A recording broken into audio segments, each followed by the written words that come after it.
Welcome to the Plan to Eat podcast, where I interview industry experts about meal planning, food, and wellness to help you answer the question, what's for dinner? Hello, and thank you for joining me today on the Plan to Eat podcast. This is the first official episode without Riley, and I am missing her today.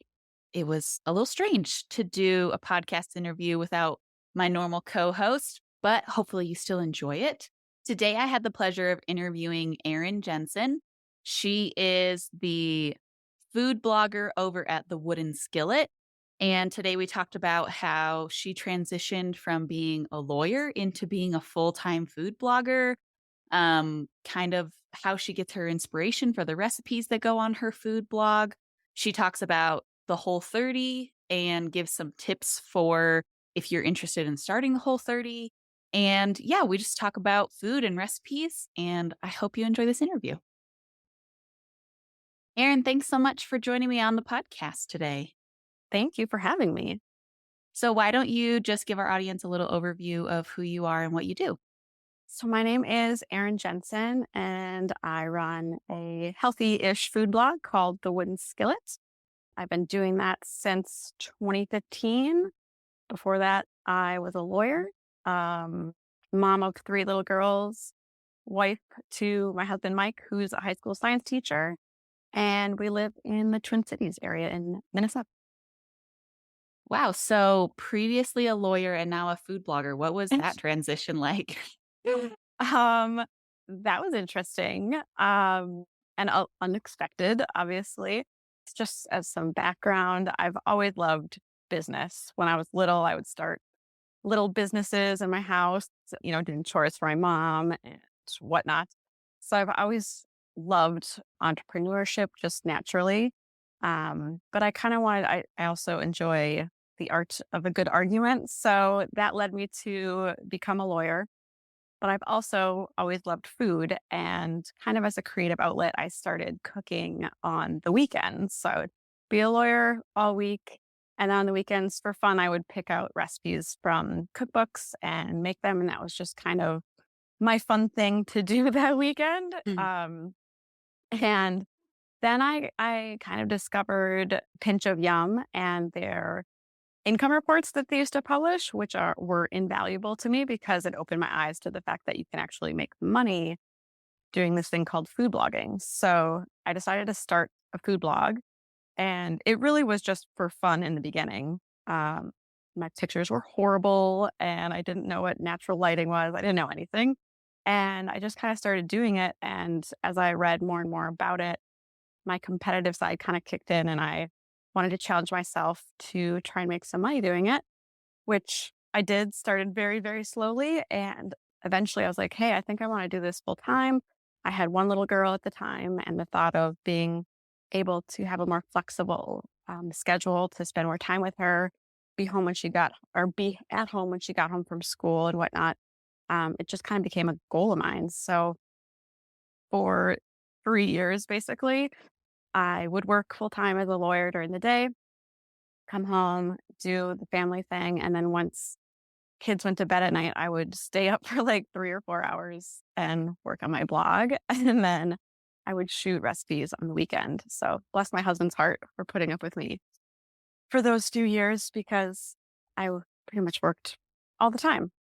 True side hustle there.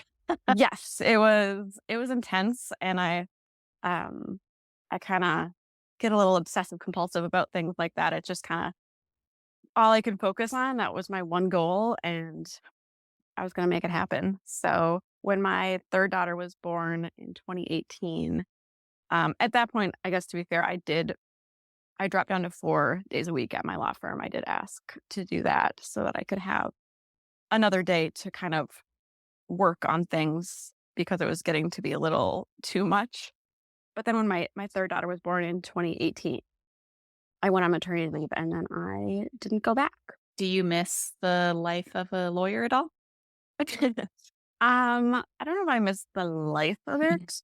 One thing I don't like about being a lawyer is that you are trading hours for dollars. So in order to make more money, generally, you have to work more hours. And so Mhm. one thing I love about the blog, while there are aspects of it where you do trade hours for dollars, in general, now that I have a steady stream of ad income coming in, even if I take a week off or whatnot, I still have a good amount of money coming in, which is awesome. So that's one thing I don't miss. And there are other aspects of it I don't miss, but I miss my colleagues and I miss some aspects of it. I enjoyed legal research and writing to a point, but there's also some not so fun parts of being a lawyer. So I miss it a little bit sometimes. So in your intro, you said the word healthy-ish blog. Can you Yeah, describe to me what you mean by that? sure. I guess to me, it's all about balance. I don't really believe in doing kind of going all eggs in one basket, so to speak. So, and that's one thing I like to talk to my kiddos about as well. It's all about balance. There's nothing that you need to necessarily cut out completely unless it's allergy related or recommended by a doctor. But other than that, I like to live a balanced life. I like to eat with a foundation of real ingredients. So I like to make real food recipes that are made with simple, real foods. That doesn't mean they're all always, quote unquote, healthy, however you want to define that. Mm. But to me, it's just all about balance. Yeah. I think that that resonates with me. That probably resonates with a lot of people that it can be really confusing, particularly on the internet, to hear so many different people's take on food and what you should eat and what you shouldn't Yes, eat. So it's really refreshing to know that you like a balance of all things. And I but I do do. like that your focus is on whole food recipes. Like Yeah. that's I think something that's really important. Yeah. It's reading, I don't like to be obsessive about it. I grew up in, the 90s when counting calories and early 2000s when counting calories was like all the rage. So I'm a recovering calorie counter. So I don't like um tracking things or doing anything like that. I like to make decisions based off of how my body feels and reading ingredients and kind of knowing what I'm putting in my body. Doesn't mean I'm always putting like the best food in my body all the time. Sometimes I want to eat a cupcake at my daughter's birthday, and I'm going to do that if that's what I want to do. But it's all about then balancing it and having a foundation and going back to that foundation of real simple foods. Right. Yeah, so other than whole foods as a basis for Mhm. your recipes, what are some other things that inspire, like, the recipes and the flavors that you use on the blog? Oh man, I have like the longest running list of recipes I want to make. It's never ending. I don't think I would ever run out of ideas. And they come from all different places. A lot come from childhood memories based off of recipes my mom would make. She kind of inspired my love for food. She would make so many things from scratch. And so some come from those memories. If I eat out somewhere and I get inspired, if I see a photo in a magazine, I mean, it kind of comes from all over. Sometimes they just pop into my head. Um, or just doing, research. They can come from anywhere. We talked to a professional chef a few months ago, and one of her recommendations was when she goes to restaurants, if they have just a paper menu, she asks Yeah. them if she can take the paper menu home with them so that she can try and recreate their recipes, which I thought was so fun. Definitely. Yeah. I mean, yeah, inspiration can come from anywhere. So yeah, I love looking at a good restaurant menu. I am always the person who has scoped out the menu before I go to a restaurant. Right, yeah. Yeah. So you just mentioned that you cooked a lot with your mom or that your mom cooked a lot. Yes. What was that the main thing that got you interested in cooking? I would say yes. From a very early age, she was always super cool about me messing up her kitchen and getting in there to cook. And like I said, she loves to cook and would make so many things from scratch. So I think that just kind of pulled me in and I remember, and she would let us create like dinner menus. So me and my brother, I don't remember if we did it together or if we would take turns, but we would make dinner.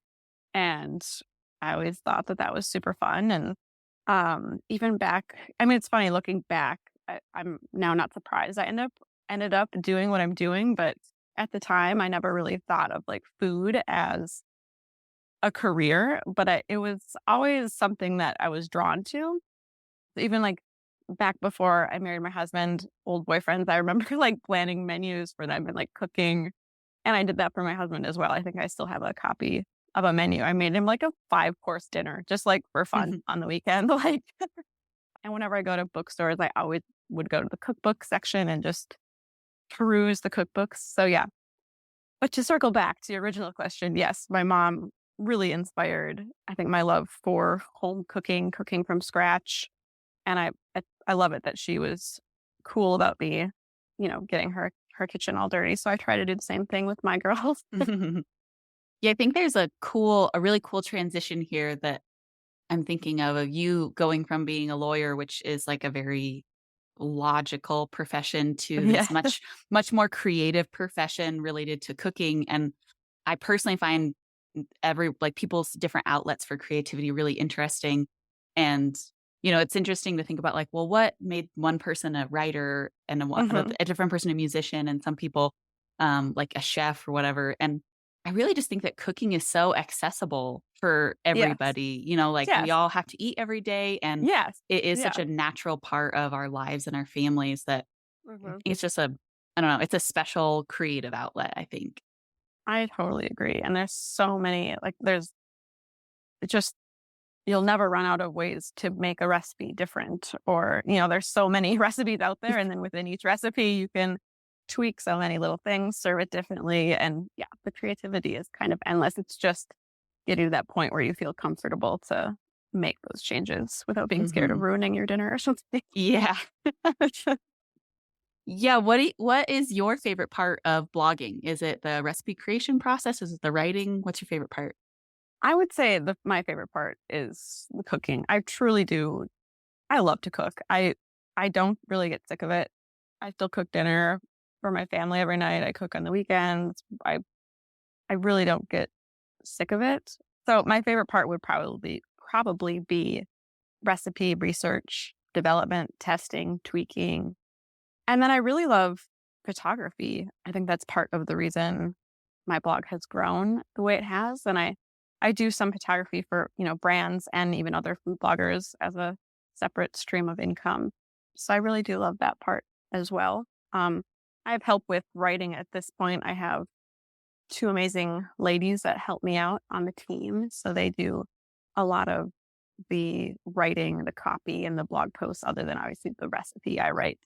But they help kind of fill in the blanks. So I agree with you that, like, food photography in particular is such a good skill to have as a blogger or as anybody who's yes, on the internet, because I know for me personally, when I go to Instagram or Pinterest, there's very few times when I'm interested in a recipe that the picture is not very good. right. Like, if the picture is Agreed. good, I'm definitely It gonna click sells on it. it.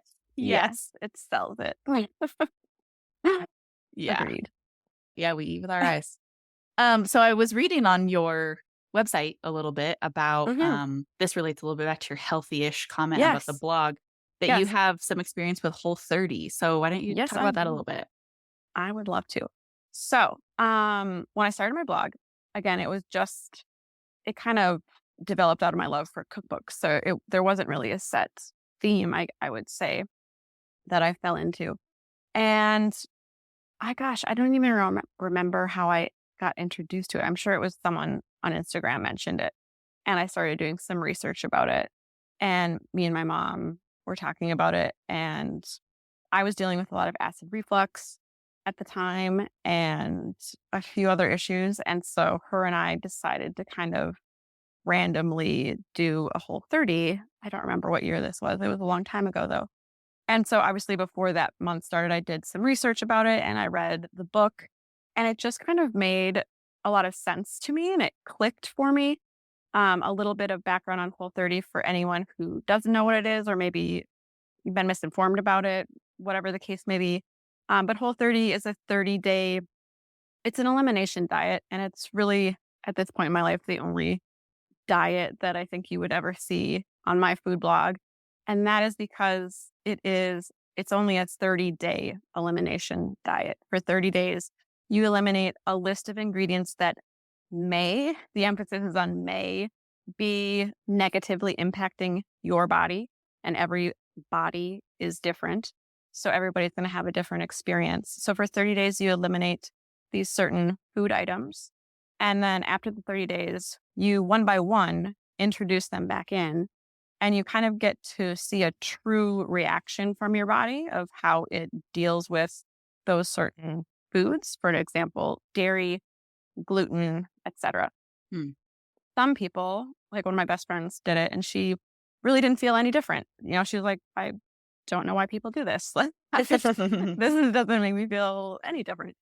Other people, again, because every body is very different, other people experience very significant reduction in inflammation, acid reflux, like I did, for example. They just experience more energy, less bloating. And so it's like a giant science experiment, really. And you're not supposed to eat that way for beyond the 30 days. That's not the point of it, which is what I like. The point is to learn what makes you feel the best. And so then you can make those informed decisions, like the cupcake I mentioned. I know if I eat that cupcake, once every couple weeks, I'm not going to feel bad at all. Whereas if you ate a cupcake every day, you probably wouldn't. I know I wouldn't feel very good.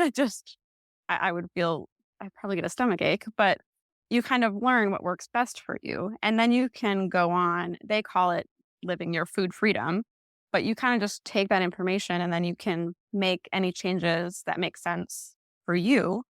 And you don't live under any restrictions or anything like that. You just get to make your own decisions and figure out what works best for you. That's really cool. I think that I had the misconception that a Whole30 was like a raw food diet. Is there distinction between Oh. Whole30 and like a raw Whole30? Oh gosh. Well, they did recently come out with a plant-based Whole30. So they have like a version of a Whole30 because I think a lot of people who are vegetarians, because it ends up being somewhat meat heavy because um you can well, I guess to backtrack for 1 second, while you're on the Whole30, while you have to eliminate certain food items from your diet, there is no restriction on like how much you can eat. They Mhm. encourage you to eat like 3 meals a day and try to like not, constantly be snacking just because their research has led them to believe that that's not ideal for most bodies. But there is no restriction on like calories or, it's nothing like that. So if you're hungry, you eat, plain and Right. simple. But anyways, so you end up generally eating quite a bit of like meat and eggs and whatnot. So there were vegetarians and vegans who were like, I love to do Whole30, but how the heck do you do this? So they did recently come out with a plant-based version of it that does have some variations. I don't remember what they are at the top of my head, but they made some changes to it for the plant-based group so that they can get enough protein and whatnot. I see. That makes sense. Well, I guess to finish now somewhat long story, my mom and I did this first Whole30, and it just kind of like it a lot of things clicked, I guess, for me. I had never read an ingredient list, I don't think, in my life, and so I think that's one of my biggest takeaways was learning to read an ingredient list and knowing like, oh, like this is what I'm putting into my body, and I never really did that. I only counted calories. That was what was in vogue when I was in my teens or whatever. So I learned a lot, I felt like, and I learned kind of what it feels like for me to feel my best or at least better than I had before. And so it definitely led to a lot of changes into how I eat. And again, I haven't done a Whole30 in, I don't know, 2 years or more maybe. Um, I did one or two within a 2-year span and just learned a ton. And so it's definitely kind of like it just helped me build a different foundation for how I eat, kind of how I talked before of eating those real foods as much as possible and then making those decisions to eat anything else based off of how my body's feeling. So it definitely changed a lot in my approach to eating and I learned a lot. I learned a lot doing it. Again, that being said, my recipes, while I have a ton of Whole30 recipes and resources on the site. I would say in the more recent year or two, I always usually, if I can, put in the notes like how to make something paleo or Whole30 or gluten free or dairy free. But not necessarily all of my recipes are written that way anymore.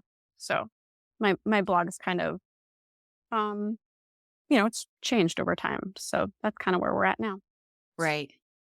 Yeah, I haven't myself done a Whole30, but I can imagine that over a month-long period, number 1, a month is a really doable time period, Yeah.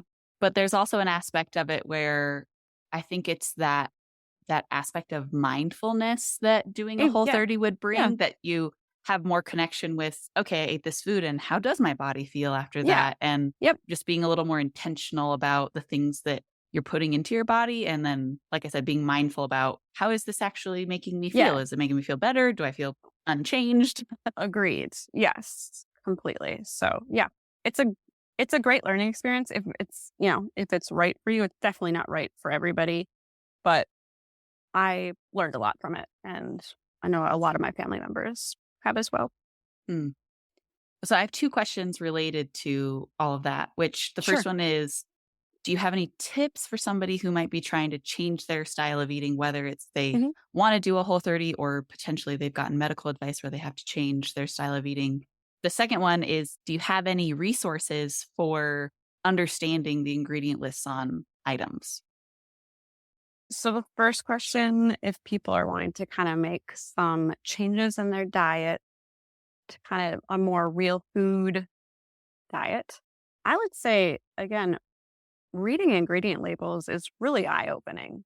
Mhm. And I think it's a fairly simple way to, I don't think it needs to be overwhelming. I think the first step is just to, if you're going to eat something, maybe just look at the ingredient list first. That doesn't mean you don't have to eat it, but it's just like, just be aware of what's in it.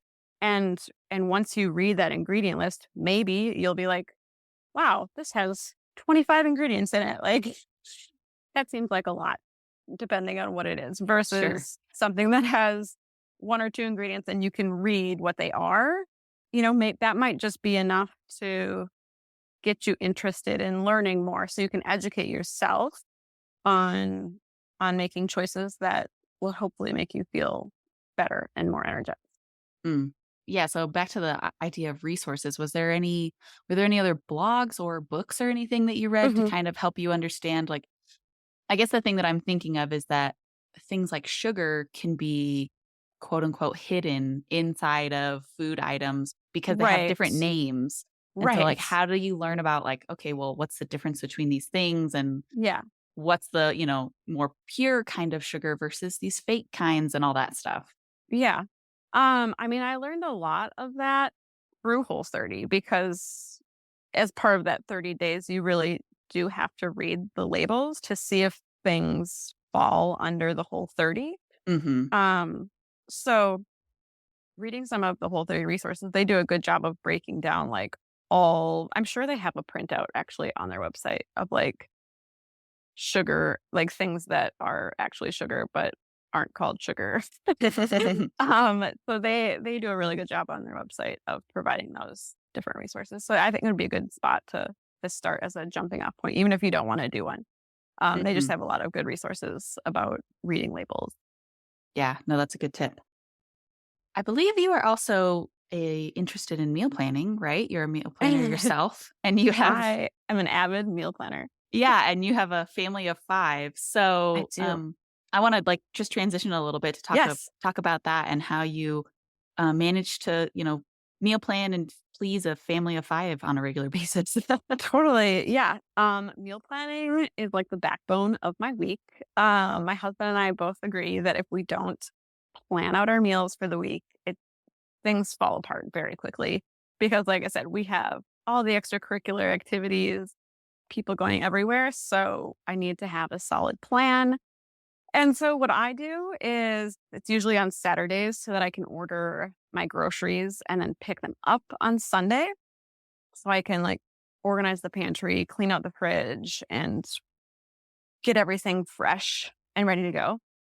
So on Saturday, I usually I'm super cool. So usually Saturday night, I'll watch a movie with my husband and we'll meal plan together. And we'll look at the week and just see what do we have going on during the weeknights. And that bases my decision or helps me base my decision as to what kind of meal we're having. So I kind of have at this point a mental list. For a long time. I had a physical list of like, what are my 15-minute meals like for the Mm, weeks or for the days where we have three different activities going on. And I don't really have time to cook. So that would be like I make brown rice and avocado bowls all the time. The girls love them. You just put soy sauce on them. You can add a protein in if you have it. Or we're literally doing like turkey sandwiches, or it's a non-cooking night essentially. Then I have more of like a list of, maybe like 15 to 30 minutes to cook and eat. So we might have time to grill something quick, like even grilling brats and hot dogs. We grill a ton all year round, even though we live in Minnesota. And then the nights when we don't have stuff going on, then I can actually cook something that might take a little bit longer. And so I kind of plan out my meals based off of those little lists that I have and plan everything, order the groceries, and then pick everything up. I'm not a huge meal prepper. I wish I was, but we usually have stuff going on, or I just want to not cook for a second. So I'm not a huge meal prepper, but I am a meal planner because it keeps us on track for the week. yeah, I love that, and I totally agree. Do you how do you, make the balance work between cooking recipes for your blog and cooking recipes for your family? Do they cross paths a lot of the time, or are the things that you're cooking on your blog usually, um, like you're testing out recipes, maybe they don't turn out right the first time, so you're Yeah. not gonna serve it to your family for dinner? How does that work? Yeah, they definitely are my guinea pigs a lot. So sometimes I will be testing things for dinner. I would say generally I'd save the major testing for like a weekend, or I set aside a work day to test stuff. So they usually don't get too many like recipe bombs. So at this point I do try to set aside like work days to test recipes, Mhm. which is nice. So, but I do cook. I mean, I cook recipes from my site literally all the time. So they, I mean, a lot of times, depending on what they are, I mean, I like them to try them so that I can get the blog approved, the stamp of approval from Right, yeah. them. And then how involved are your kids are in the cooking process with you on a regular Yeah. basis? So yeah, I forgot to mention. So when I do meal planning, usually on Saturdays, I will poll the family and I'll say, hey, I'm meal prepping or meal planning. Anybody have anything that they want to see happen this week? It doesn't mean I'm going to make any or all of it, but like usually I will try and work in a few of their requests depending on what we have going on for extracurriculars. And, if it's something they request just every week, I probably won't make it every single week.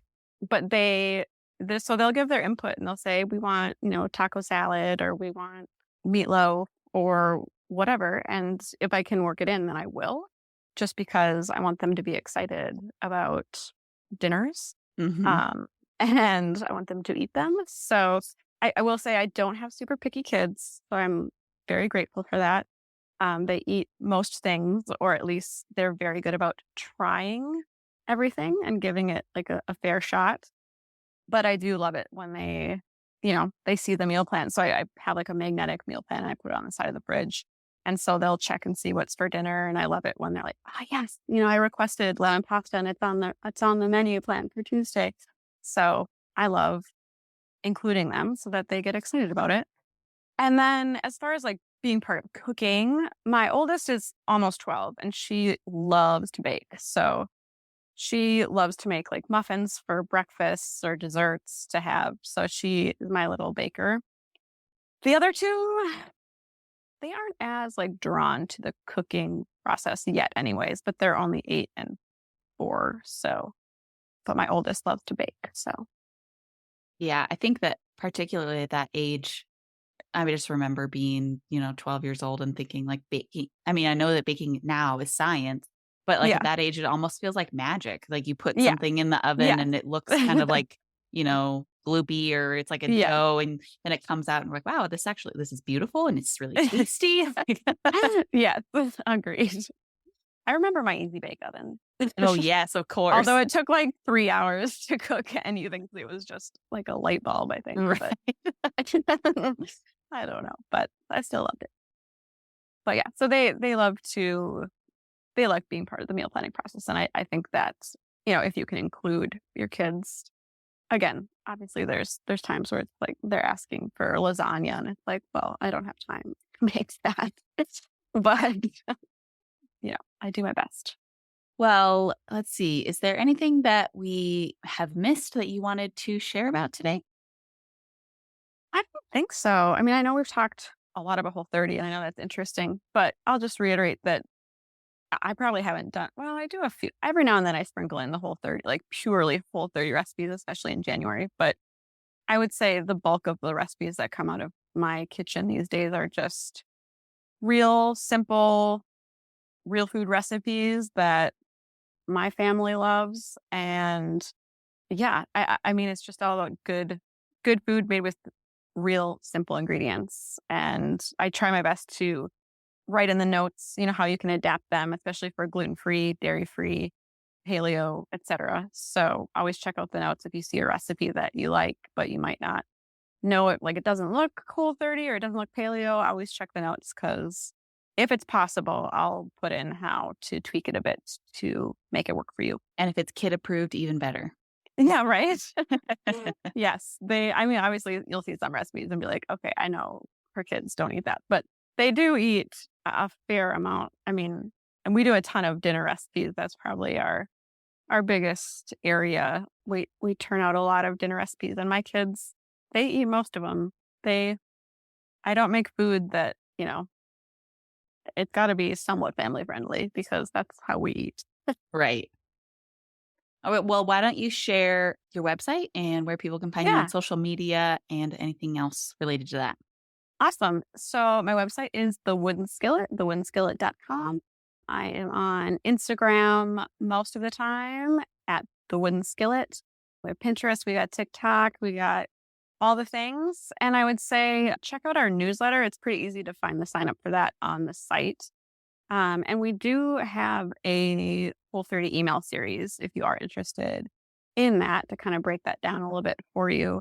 But if you want to sign up for the newsletter, we send out a newsletter every Friday with a list of any new recipes that have come up on the site because I don't necessarily share like every new recipe on Instagram. So you'd get those all in that newsletter. And then we do a 4-day meal plan every other week. We, share recipes for upcoming holidays that you might want to check out.